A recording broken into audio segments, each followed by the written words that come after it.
കൊച്ചിയിൽ massage parlour നടത്തിപ്പുകാരനെ തട്ടിക്കൊണ്ടുപോയ കേസിൽ ഒരാൾ അറസ്റ്റിൽ. ഉദയംപേരൂർ സ്വദേശി അർജുൻ ബാബുവിനെയാണ് മരട് പോലീസ് അറസ്റ്റ് ചെയ്തത്. കേസിൽ ഉൾപ്പെട്ട മറ്റു 3 പ്രതികൾ ഇപ്പോഴും ഒളിവിലാണ്.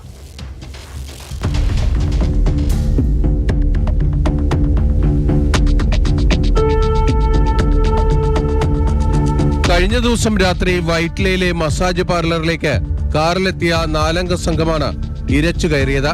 വളർത്തുനായ്ക്കളും ആയുധങ്ങളുമായി എത്തിയ സംഘം മസാജ് പാർലർ ഉടമയെ തട്ടിക്കൊണ്ടുപോയി.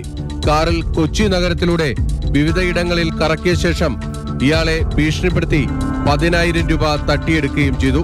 അർദ്ധരാത്രിയോടെ തൃപ്പൂണിത്തുറ റെയിൽവേ സ്റ്റേഷന്റെ ആളൊഴിഞ്ഞ ഭാഗത്താണ് ഇയാളെ ഇറക്കിവിട്ടത്. ഈ സംഭവവുമായി ബന്ധപ്പെട്ട് 4 അംഗ സംഘത്തിലെ ഉദയംപേരൂർ സ്വദേശിയെയാണ് ഇപ്പോൾ പോലീസ് അറസ്റ്റ് ചെയ്തിരിക്കുന്നത്. മറ്റ് 3 പേരെ കൂടി പിടികിട്ടാനുണ്ട്. 4 പ്രതികളിൽ ഒരാളുടെ ഭാര്യ ഈ മസാജ് സെന്ററിൽ ജോലി ചെയ്യുന്നുണ്ട് എന്ന സംശയത്തെ തുടർന്നാണ് പ്രതികൾ ഈ മസാജ് പാർലർ ഉടമയെ തട്ടിക്കൊണ്ടുപോയതെന്ന് പോലീസ് പറഞ്ഞു.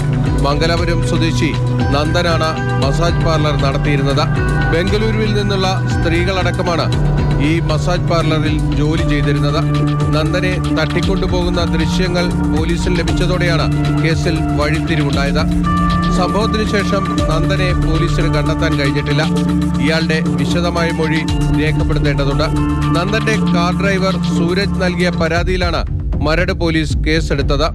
മറ്റൊരാളിൽ നിന്ന് പാട്ടത്തിനെടുത്താണ് നന്ദൻ ഈ മസാജ് പാർലർ നടത്തിയിരുന്നതെന്ന് പോലീസ് കണ്ടെത്തിയിട്ടുണ്ട്.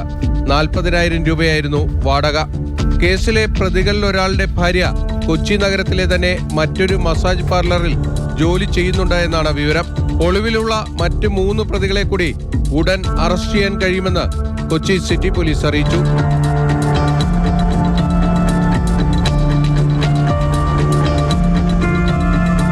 മാതൃഭൂമി ന്യൂസ്, കൊച്ചി.